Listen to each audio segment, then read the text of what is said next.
présenter donc maintenant Jorge Lobos, qui est, je crois, quadragénaire. Present our next laureate, who is about 40, who's been through several periods of architecture. Jorge Lobos. He works with the architecture NGO Emergency and Human Rights and is going to tell us what links his projects to one another and why he is a nomad. Now, initially he was a very renowned young architect in Chile. He passed his university course during the dictatorship, left Santiago to go south on the Chiloé island and to go through an architectural experience in a vernacular economy. During the democratic transition, he reopened the identity of Chilean culture and, well, reopened the debate on cultural identity in Chile. And this experience, Bernard Rudowski style, made him theorize the concept of cultural architecture and made him one of the intellectuals of his time. He then left for Europe to carry out an architectural thesis in Barcelona. A second career then opened up to him. He was a teacher, a theoretician in Madrid, Puerto, Santiago, Copenhagen, today Venice. This nomadic life helped him initiate his globalization, if I can call it that, which is to start confronting his concepts, his designs to contemporary multiculturalism. The creation of the Architecture NGO Emergency and Human Rights in 2008 is a political commitment, but it also shows a theoretical evolution towards cultural architecture. Jorge works on the link between habitat and cultural identity, where the architectural debate is very poor. People don't think about this. How can we look at the current situation with such simplicity when there is so much complexity ahead of us? Jorge said in the 90s architecture was based on oppositions between tradition, modernity, local, global. But today, architecture is faced with multiple models of life with different mental maps, extreme human diversity. These phenomena are much more radical than immigrations of the 20th century, and architecture should answer this plurality.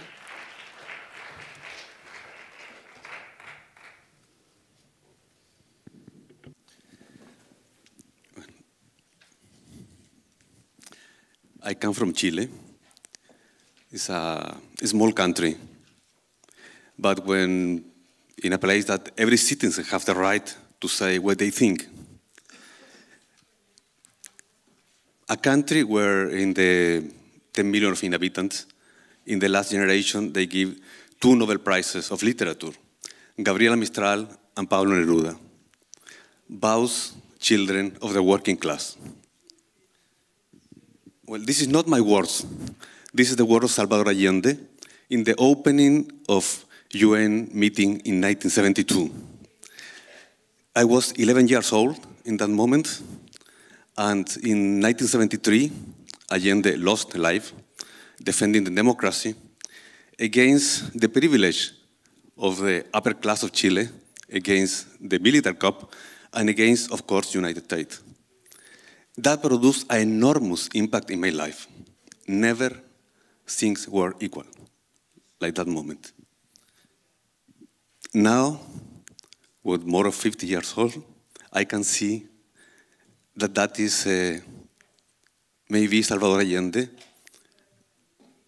doctor, politician, president of a small republic, is my main influence in architecture. For that reason, I believe that I am interested in human rights. Human rights and all what is around. But for me to remember that moment produced an enormous emotion. How a child can change the life just for a political issue.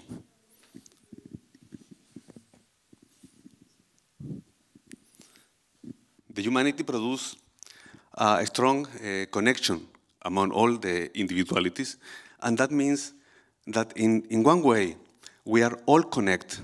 That kind of knowledge that we create is our destiny. This kind of knowledge that the humanity creates in itself is really the essence of the life, how we evolution in this. One wonderful book from Hubert Reeves, The Most Beautiful History, starts with an explosion of atoms 30,700 years ago. That explosion of atoms creates the initial process of this knowledge. After 4,000 million of years ago, appeared the life in the planet. Appeared the flowers, appeared the sea, appeared the water, and we continue in this. 3 million of years ago, Lucy started to walk. Lucy started to walk in some place that we call Ethiopia now. From that, the humanity didn't stop to walk, didn't stop, continue and continue and continue. When we think that the knowledge is a collective process, when we think that this knowledge is a concatenation of an unchanged, endless, infinite continuation of diverse atoms connected one with another, we can see how we, the descendants of Lucy, have moved through the planet and have conquered all the planet. That is part of the architecture. That connection is part intrinsically of the architecture. When, if we see the impossibility of the individual knowledge, if we see this impossibility of someone create something for itself alone, we can imagine also that this knowledge and this deep connection with the humanity is definitely our destiny. If architecture is part of this accumulated knowledge, we can imagine that architecture is a human right. It's a human right basically because all of us belong to that knowledge. All of us have the right to use that knowledge. This history, or my personal history in this case, starts in Chiloé. Chiloé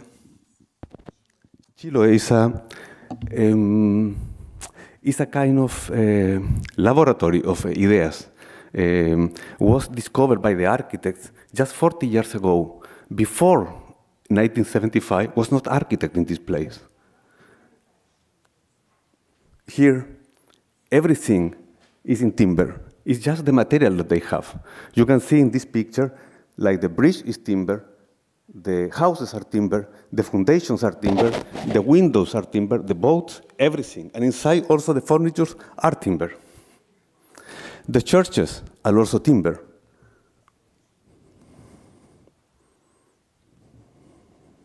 The social housing.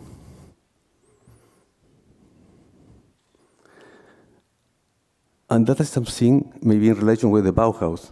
Spontaneous carpenters saw pictures, postcards, or newspapers, and they built a kind of modernist houses in timber.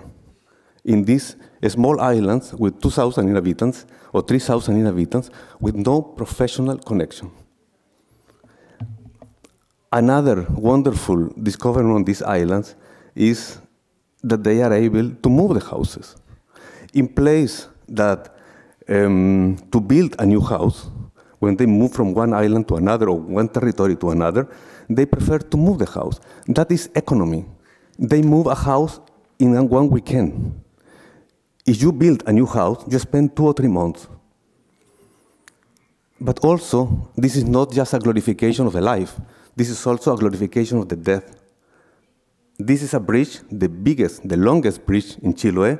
It is a bridge in timber that you move from one little city to an island. And that island is a cemetery.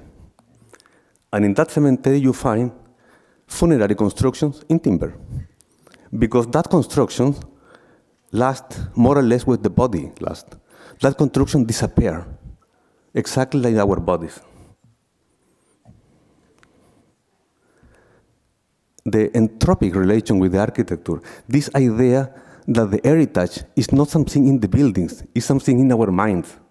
They just keep that the buildings disappear and they build a new building with the same idea that the previous building, but they don't take care so much about the maintenance.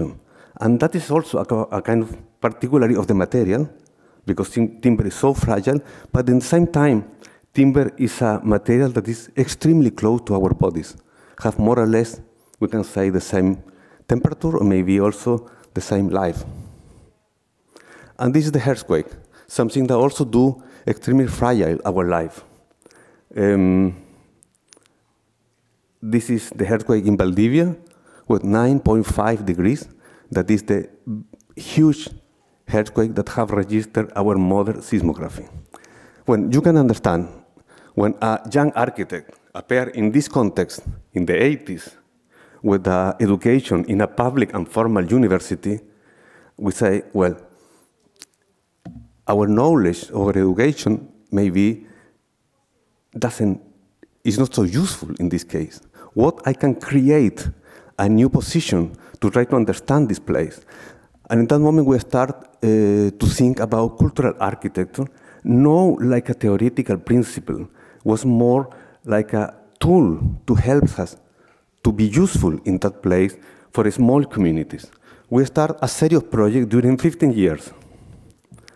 A social housing, that is my first house, is a house with money of the government that is more or less $150 per square meter. The government built 45 square meters with this money, and we were able to build the double, 90 square meters, using low-cost local materials, self-built by the owner, and of course, social participation. An elderly house that is for old people that live alone in the countryside after that the children and the grandchildren left them because was not opportunities in that area. Then we build with the community also, without money of the government, just with free hour of the people, at this elderly house for 40 old women and men. This is a school in a social area of Chiloé for children of fishermen. The Chilean government doesn't accept to build in timber because the public building should last at least 50 years without maintenance. That means, in other words, concrete and iron. But in these islands, when just we have timber and we have good carpenters, we say we should change that law, we should change that rule. We were talking 4 or 5 years with the government to convince them that we could build a school in timber. In the end, fortunately, they accept, and we build 50 square meters more with the same budget.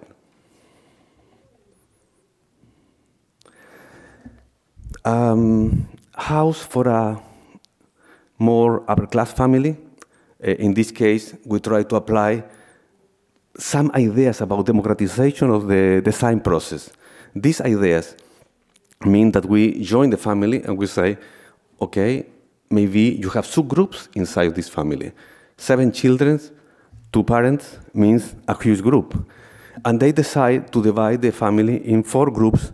One was the father with a library, the mother with a greenhouse, the kids with a playground, and all the family in the dinner room. We design separate these 4 spaces with the different groups. When we finish that process, we join the whole family and we decide where will be the position of each of these volumes in the plot. Another house with the same principle, that in this case, they join 3. They separate in 3 groups. One group, all the kids, another group, father and mother, and the volume in the center was a social area for a relative that was a kind of bishop, something like that. And that was extremely important to keep in that order. They decide later what was the position of the 3 objects.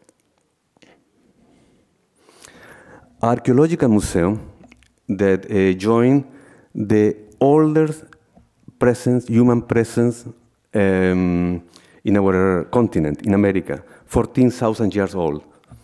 And a church, Chiloé, and Chile is an extremely Catholic country. In every island should have a church because it's part of the social life. And we decided to build this church also with the community, like all the other projects. We did 2 mistakes. A long time ago, I am thinking to do a lecture just with our mistakes to show how it could be, how it affects the architecture. In this case, just I will show 2 mistakes. One was that we use, like always in these areas, in these poor areas, timber that is cut recently, that is not so long that they dry. And when we open the roof, the high part of the ceiling, of the roof, so to enter the light of the sun, the timber starts to dry and appear all these holes. When I appeared in the construction, the carpenter was extremely worried about their job. And they were trying to cover that hole. But they were so beautiful that they still exist. This is a picture in the last summer, after this church has almost 30 years. And still there is that hole. The second mistake was we were too optimistic with the budget, and we couldn't build the floor. And several days before the opening, we didn't have any money, and also we didn't have any carpenters, because we couldn't pay any more of them. Then is one of the workers decide or suggest that we can find a small stone in a beach close to this city, and just put these stones very compact on the floor.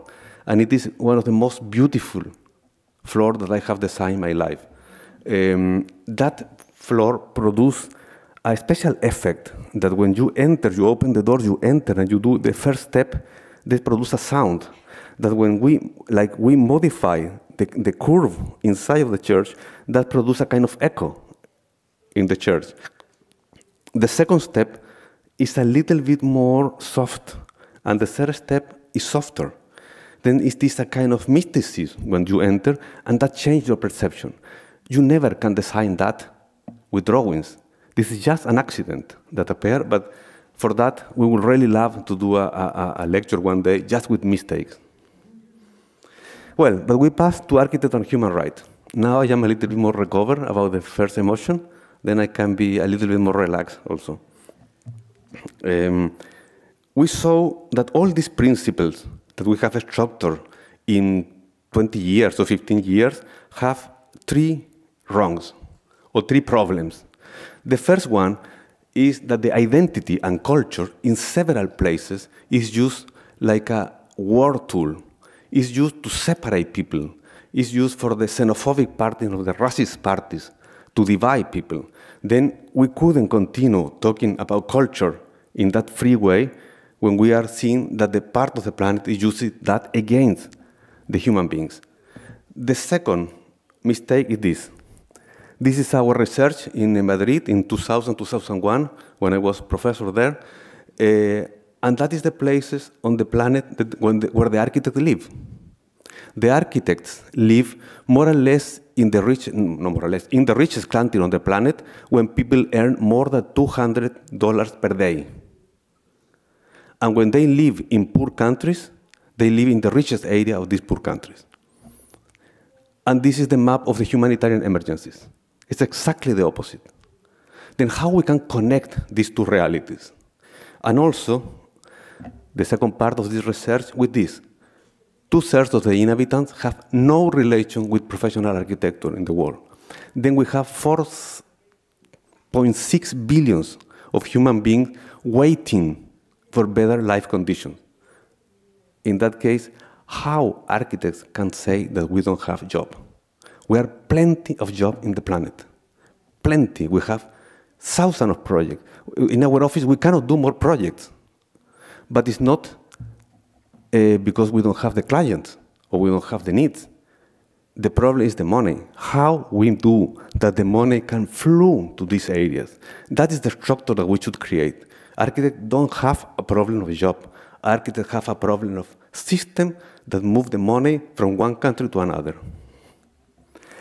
And the third important fact that move the theory of the architect to cultural architecture, to architecture and human rights, was the tsunami of Indonesia.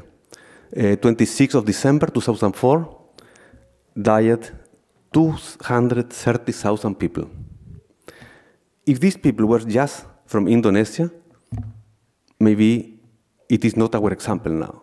The issue was that in that tsunami died a lot of people from Europe, because it was a holiday time, was a beautiful places, and that means that all the European countries, plus United States, Australia, and another, start to give money and money and money for the reconstruction. Just an example, Doctor Without Borders, Barcelona, got in 3 or 4 days the goal that they have. They start to advise for the newspaper and the TV, please don't give more money, we already got. In the end, they got 3 times more money. The same with the architects. What was the problem in Indonesia? That we didn't have any previous plan to recover this situation, like in a lot of other humanitarian emergencies. For that, we are talking about 11 topics that are connected with architecture and human rights. First, the humanitarian emergencies and the cycle of the emergency. We know, everyone knows, that the emergencies are recurrent. They are a cycle. They will come again and again. 80 and 85% of the emergencies are predictable, and we don't have any plan. This is Mozambique, 2000. Now happened exactly the same this year in Beira. This is the situation, common situation every year. This is not just in Beira this year. It's every year that happened this. And this was our project in that moment. We didn't have money for reconstruction, but we have money for schools. And we prepared this school like a survival platform. Social equality, number 2. One of the harder situations that we have seen, the Savalen neighborhood, the garbage men, the Coptos in Cairo, that they recycle the garbage for 17 million of inhabitants. And just maybe I would like to show something, this and this tower. If you see this tower, this is surprising. In the harder context that you can find, in the most difficult situation of human being, you find poetry or you find beauty. This is tower with the slim legs of timber that try to maybe to keep a little bit out of the garbage, out of the contamination, and they have inside doves. And some days they open the doors and all the doves fly. That is the effect, and they come back to the place. Well, in that place, kids go to the school, people live, and our project was just to cover some street to get a better temperature condition for the workers. Water and food production, Ramallah in Palestine, the division of Palestine with Israel, where unfortunately a lot of our colleagues are working. Behind these walls are architects, engineers, planners. Behind the settlement, the new settlement, are professionals that are working on the war, but not in function of the peace, not in function of the community. They are working in function of to transform our profession in a weapon of war. Our project is to recover 50 wheels, water wheels, to try to keep the inhabitants. The system is extremely simple. In the area C, you do a hole in the ground, you should ask authorization to Israel. Israel denying the authorization in 95% of applications. That means that people cannot have water, and in the end, they leave the place. When it's an empty place, you can occupy. Informal settlement. Dharavi, close to 1 million inhabitants living in these conditions. This is one of the streets. And especially, this street are crowded afternoon, evening, when people go back after a work day or try to get some job or some things in the city. Our project is to increase to improve the density, creating this bamboo tower with textile. Affordable housing. the informal settlement in Chile, that curiously Chile is a country that has $20,000 per capita in GDP. That is almost in the limit of the developed countries. However, Chile has still informal settlement. And what happened in these cases? The government has built the houses, and people go back to this situation. Because in the end of the day, the house is not the problem of the house, it's the problem of a job. The people go back to these places because they cannot pay electricity, they cannot pay water, they cannot pay the taxes. Then, if they don't have a job, they should back to the reality that they had before and rent the other house. This is our project to keep the people in these positions, don't move them to another part, but also to create jobs with shops and workshops like part of the housing. Cultural processes, Nepal, earthquake of 2015. This is the situation in the rural areas. They missed 7,000 schools with the last earthquake, thousands of housing. We are working with a wonderful organization called Montt. They have fighting and building hundreds of houses, and we are supporting them with a kind of community house. For that, we go back and back every time to the cultural processes. This is a beautiful space in Kathmandu, in Bhaktapur. I should say that Nepal is a master class of architecture. I would love to send all my students to Nepal always. This is a space that is public, private. Inside they are 70 centimeters or 80 centimeters over the street, and that means that when you are sit down in that side, you can see the eyes of the people that pass on the street. Then we try in our project to keep exactly the same ideas, and to build our community house exactly with the ideas that they have. Democratization of the architecture, a library in Copenhagen. In this library, every time less people enter to that place, and they ask how they can reconnect the library with the city. And we were working in a kind of green, open library when we joined books, free books, plants, and bees, and of course, people. And that is a day of celebration in that community. Share knowledge, that is a basic thing. We have tried several times to do that with, I should say, a lot of success. This is a workshop in Jordan when we mix people from different countries and they bring different experience and they build together. Just the fact to build together means a strong connection among these people. Adaptation to the climate change, Maldives Island. We were working between 2010 and 2014 in this place. This is a country that is suffering the pollution that we produce here. The country has 1.2 meters over the sea level of average. The highest point of the country is 2.1, is this. Then is the prediction of the scientists are correct. This country will disappear. What is doing the president, the former president? He's trying to buy land in India to move the 350,000 inhabitants to another country because they will disappear. We did several projects with them. One of these projects is in the capital Male, that is just don't wait the flood, don't wait the rise of the sea level, just connect now the water, allow that the water enter to the city, I start to create a new city. This is one of the several ideas that we have in that area. Migration and refugee camp. I will take a little bit more time in this because this is one of the most important elements in this moment. This is the road of the migration from Europe, Middle East, from Africa and Middle East to Europe. We saw here 6 opportunities of project. The first one is the destruction of the city. Aleppo, and one project. Possible project, utopical project. Why we don't use the idea of Rossellini in open city, and we can create international open cities for everyone that can be out of the war and protect for UN. That city should have the role to receive everyone without exclusion. Second, the refugee camps. We have 3 kinds of refugee camps, and all of them have an average of 17 years of existence, of life. If we have 17 years of life, we are not talking about refugee camps, we are talking about cities. And we should think the refugee camp from cities from the beginning.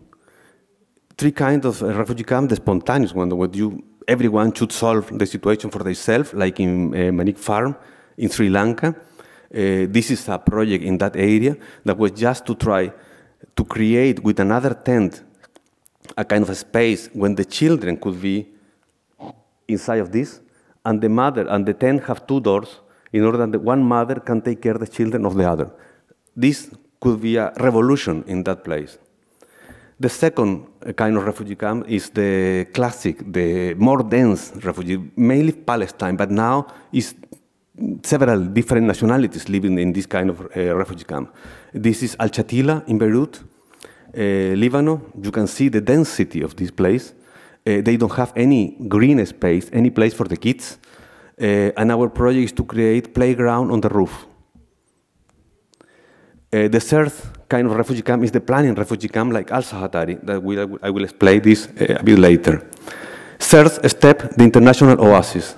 We believe that we can create international places inside, in the desert of Sahara, to try to avoid or to break the mafias.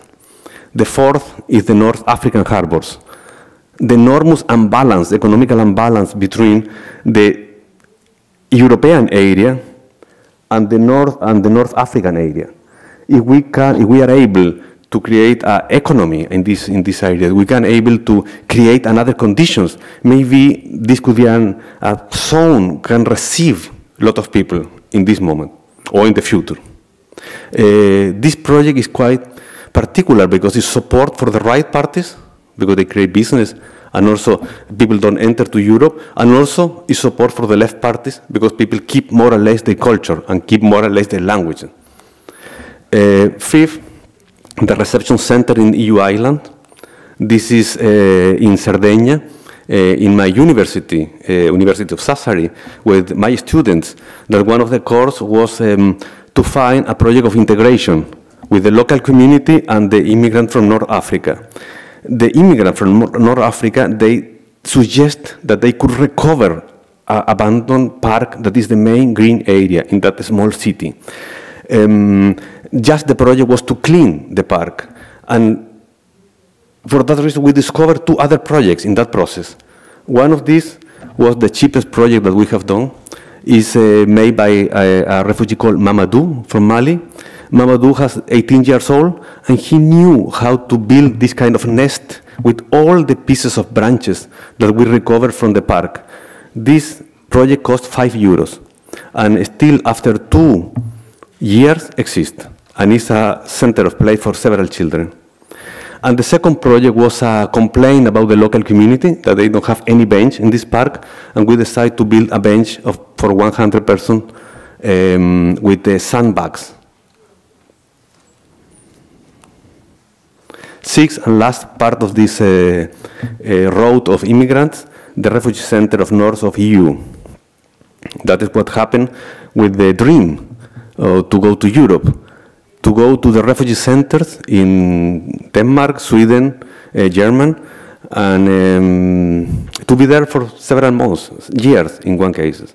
One of our projects in this was to create with the same containers inside of the city, this refugee center, because also these centers in general are outside the city.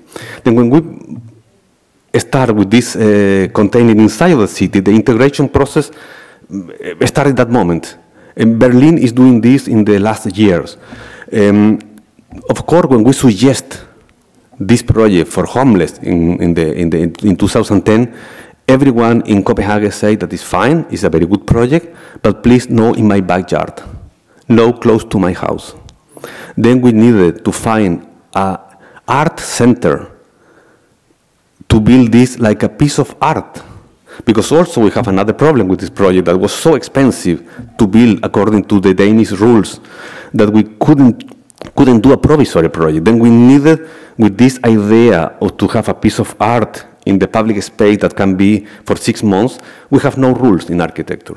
For that, this project was called This Is Not a Home, in a parallel to This Is Not a Toilet, that Duchamp say around also 100 years ago, in 1917 in New York. This is the result of this project.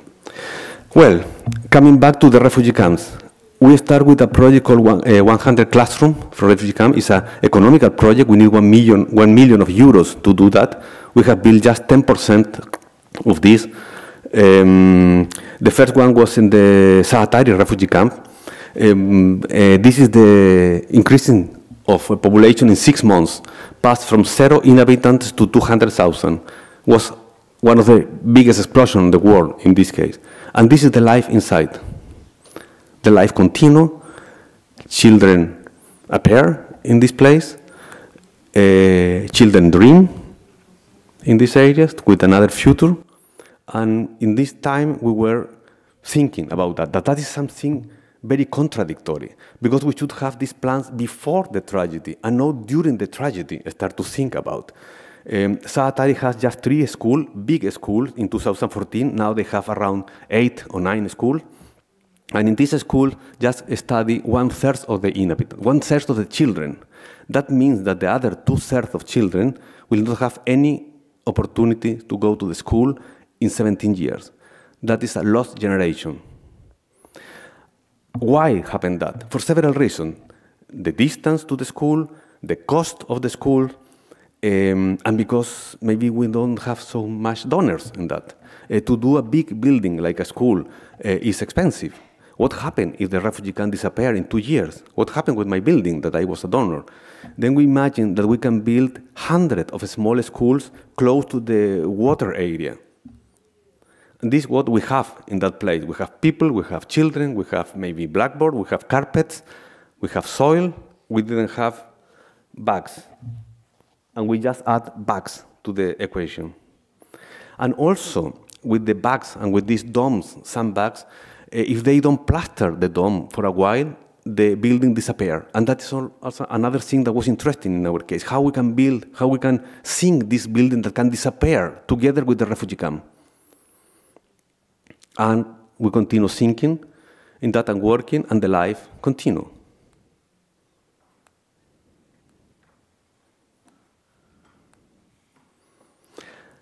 In that time, we start to do 2 prototypes.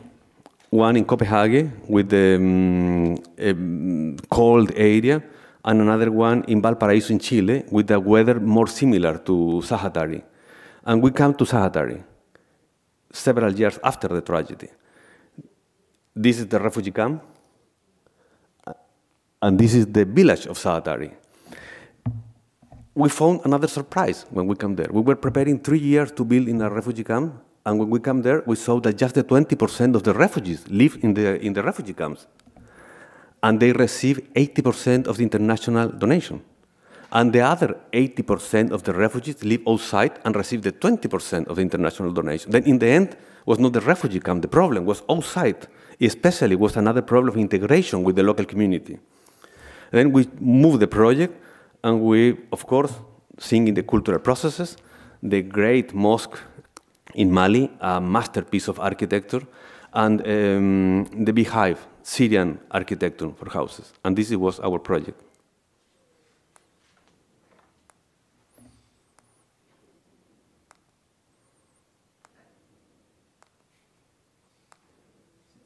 Second, Azraq, in the same area, Azraq refugee camp, the same situation. They will decide to build in the village, not in the refugee camp.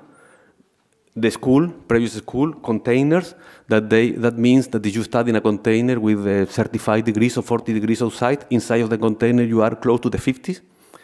Then our project was to decrease the temperature with another technique, compressed brick, that can be built for the same refugees and the local population. Michele, that's here, he was in charge of this project for 6 months, living there. And this is the building in the last moment of the construction. And the library. Last element in this relation, architecture and human rights, is the new role for the architects. That is basic, the universities, is basic, the education. That we are quite glad and grateful because we were invited by you to do this Master Emergency and Resilience when we are preparing architects to face this kind of challenge. Also, we have had lot of luck in this because it's more than 50–60% of our students already get job in the international organization. That means a lot because it's something that we didn't expect in the beginning. It's a lot of possibilities because architecture is outside the international cooperation. Maybe not so radical like I'm saying this. Architecture is, but it's not a relevant part. We do some things, but not enough. Maybe we're not mature enough, like say Greta from Sweden. Manifesto. In this moment, we should say that it's relevant for us to elevate the architecture to the level of the current challenge of the planet, climate change, slums, migration, humanitarian disaster. But we don't invent anything. We are not creating anything. We are part of this change of knowledge that starts with the explosion of atoms and with Lucy walking till Africa, and also with this idea that sometimes, at this I will jump to another part, but just for a little bit, that I am always thinking why a European scientific have the right to share a fee from an African citizen for a medicine that he created. If this African citizen doesn't walk to Europe a million of years ago, this European scientific didn't have the chance, maybe, to discover that medicine. So all this change of knowledge means that if I am not here now, and I should be say thank you to Cité, Jana, and Marie-Hélène, will be another person, talking more or less the same. Because our knowledge is generational knowledge. And in that way, we are totally unnecessary, but at the same time, we are totally necessary because the individuality is like a create this collective knowledge of humanity. But we didn't start with this. The architecture with social involvement may be the social housing on in the Industrial Revolution. This is Manchester. The wonderful welfare state of the Scandinavian country may be the political system more perfect in the planet. The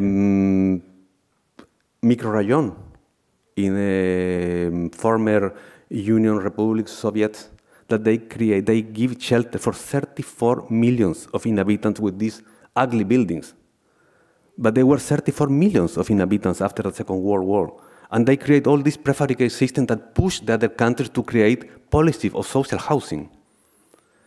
Singapore, also in Asia, after a fire crisis, the government create these buildings and also a social policy about housing.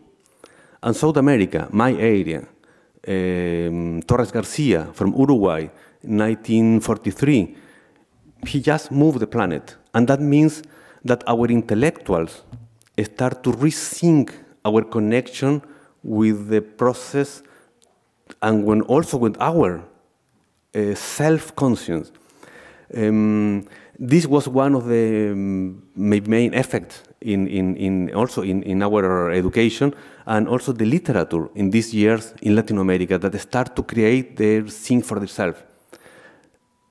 The social cooperatives in Uruguay, when they create a bank of time in the 60s, also people that haven't the possibility to have a house, they should give time, hours, register hours in a bank, and the government give the money. And if you are alone, if you are an old woman, or you are a person with illness, and you cannot work in the construction, the student of the university, the community, the other people work for you, and they can give you time.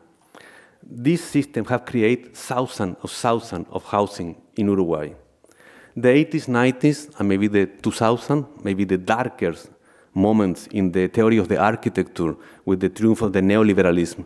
And basically, with this elevate the architect to the figure of a star that, according to my opinion, have really damaged our profession so much.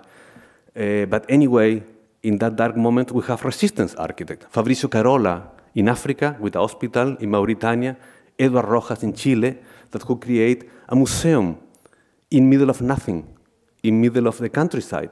That was an act of revolutionary act of resistance. But well, and we come to the 2000, when in the Biennale of Venice, they say less aesthetic, more ethics. This was just a slogan. The Biennale was exactly like the other Biennale. But anyway, we have the slogan, and start to happen things. 2 Pritzker Prize, Shigeru Ban and Alejandro Aravena, were the social involvement. The Documenta 14 in Kassel, full of social issues. And in that moment, we think that we can say, now in Paris, after 100 years of the Bauhaus, when the Bauhaus connect the architecture with the social involvement through the art, design, and craft. And also, remember that was 70 years of the Universal Declaration of Human Rights exactly here in Paris. For that reason, we believe that in this moment, in the same city, we can say the architecture is a human right. Thank you very much.